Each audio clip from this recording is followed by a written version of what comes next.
오늘 본문인 레위기 16장에서는요. 대속죄일이라는 제사 규례에 관해서 말씀하고 있습니다. 이 대속죄일이라는 것은 이스라엘 백성들에게 있어서 연례 행사처럼 매년 지켜져야 하는 규례였는데요. 이 날은 이스라엘 백성들의 모든 죄가 속함을 받는 날이었습니다.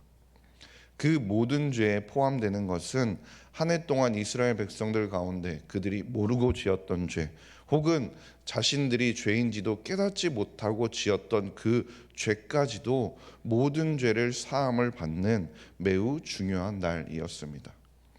그렇기 때문에 이날 하루만큼은 이스라엘 백성들 모두가 아무 일도 하지 않고 금식하며 하나님만을 바라보아야 했는데요.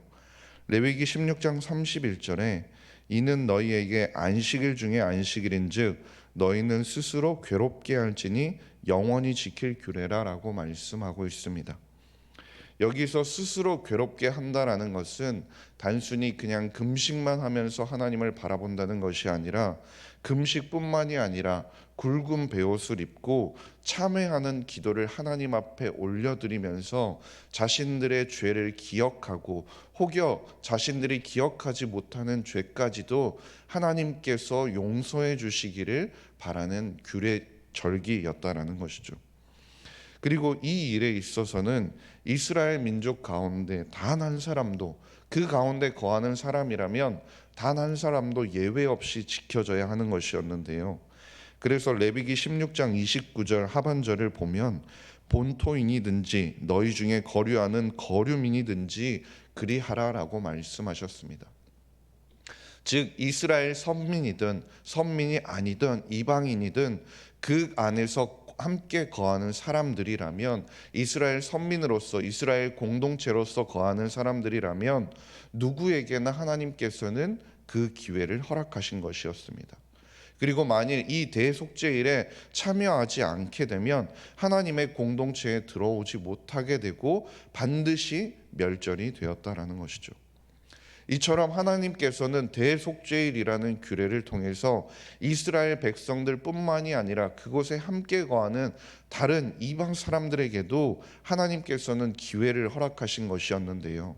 그 기회라는 것은 결국 하나님과의 관계를 다시 한번 새롭게 쌓아갈 수 있는 기회를 하나님께서는 그들에게 허락하셨다라는 겁니다.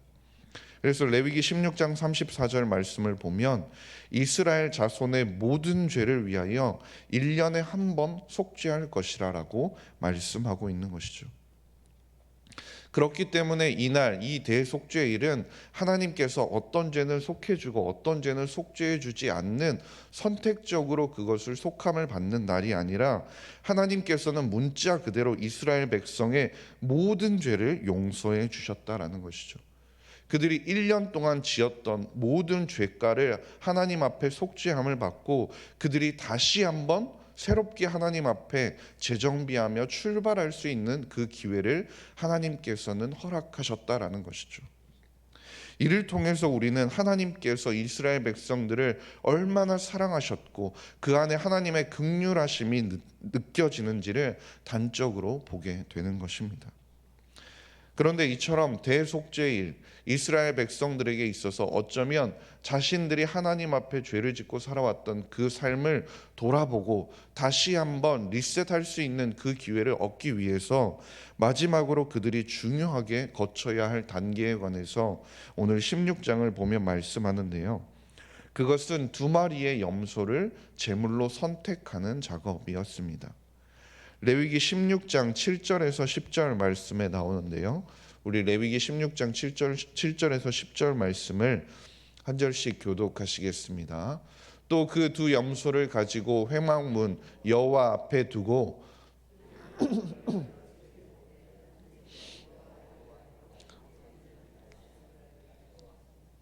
아론은 여호와를 위하여 제비 뽑은 염소를 속죄제로 드리고 아사셀을 위하여 제비 뽑은 염소는 산채로 여호와 앞에 두었다가 그것으로 속죄하고 아사셀을 위하여 광야로 보낼지니라. 이 2마리의 염소를 제물로 뽑아서 그 2마리의 염소를 제비 뽑기를 해서 그 두 마리 각 염소의 역할을 정하게 되었습니다. 그 중에서 여호와를 위하여라는 제비에 뽑힌 그 염소는 백성들의 죄를 대신해서 제물이 되었던 것이죠. 속죄 제물로서 속쪽에 있는 그 지성소에 그 피가 뿌려지게 되었다라는 겁니다. 그런데 반면에 아사셀을 위하여라는 제비에 뽑힌 그 염소는 황량한 동쪽 광야로 끌려가서 죽게 되었습니다. 여기서 말하는 아사셀이라는 것은요, 다시는 돌아오지 못할 곳으로 보낸다라는 의미를 가지고 있는 것입니다. 이것은 무슨 뜻이냐면 이스라엘 백성들이 한 해 동안 하나님께서 그 모든 죄를 속함을 받았다라고 말하는 그 대속죄일에 하나님께 속죄함 받은 그 죄는 다시는 기억되지 않고 완전히 사함을 받게 된다는 것을 상징적으로 보여주는 것입니다. 하나님께서는 아사셀의 염소가 이스라엘 백성들의 죄를 짊어지고 그 광야로 멀리 보내져서 다시는 돌아오지 못하는 그 의식을 통해서 나도 너희들의 죄를 두 번 다시 기억하지 않겠다라는 것을 보여주는 것이었습니다. 시편 103편 12절 말씀에서도 동이 서에서 먼 것 같이 우리의 죄가를 우리에게서 멀리 옮기셨다라고 말씀하는 것을 우리가 볼 수 있게 되는 것이죠. 이처럼 여기서도 우리는 다시 한번 이스라엘 백성을 향한 하나님의 그 긍휼하심을 보게 된다라는 겁니다. 허나 이런 구약의 동물 제사, 이렇게 반복되어지는 동물 제사는 인간의 죄를 완전히 씻을 수 없는 불완전한 것이었습니다. 그렇기 때문에 이 대속죄일이 어떻게 지내지는 절기라고 했습니까? 매년 연례 행사처럼 정해지는 지켜져야 하는 절기였다라는 것입니다. 그렇기 때문에 매년 대속죄일이 되면 동물을 잡아서 반복적으로 다시 제사를 드리고 그 아사셀의 염소를 다시 한번 반복적으로 보내는 작업이 이루어져 있었다라는 것이죠. 그런데 우리가 잘 알다시피 이런 속죄 제사의 불완전한 그 한계를 극복하기 위한 사건이 일어나게 됩니다. 그것이 무엇입니까? 예수 그리스도의 십자가 사건이라는 것이죠.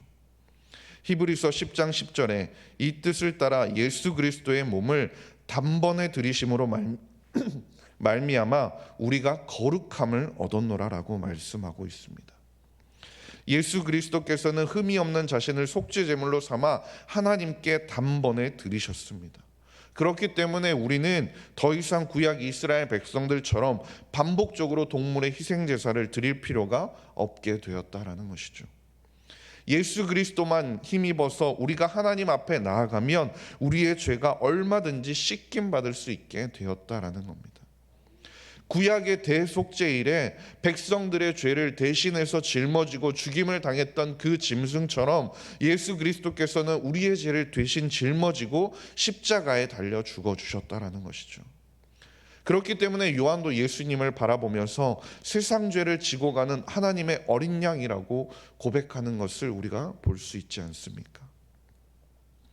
예수 그리스도께서는 우리의 죄를 짊어지고 가심으로 인해서 하나님께서 어떻게 말씀하십니까? 우리의 죄를 다시는 기억하지 않으시겠다라고 말씀하셨다라는 것입니다. 그 말씀을 믿으십니까? 성도님 여러분, 오늘 본문에 나오는 이스라엘 백성들이 매년 지켜야만 했던 그 대속죄일, 그 대속죄일을 우리는 이제 지키지 않아도 됩니다. 허나 이스라엘 백성들을 향해 주셨던 그 대속죄의 규례를 통해서 우리는 하나님 앞에서 우리가 어떻게 경건한 삶을 살 수 있을지를 고민하게 되고 경건한 삶을 추구하는 방법을 배우게 되는 것입니다.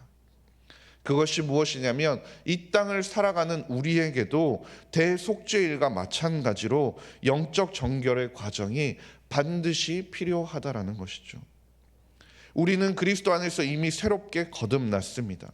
예수 그리스도의 십자가 사역을 통해 예수 그리스도께서 다 이루심으로 말미암아 하나님께서 우리의 죄가를 다 옮기셨다라는 것입니다.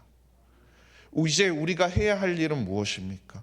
예수님께서 단번에 이루신 그 속죄의 사역, 그 속죄의 완성을 온전히 신뢰하며 살아가는 것입니다.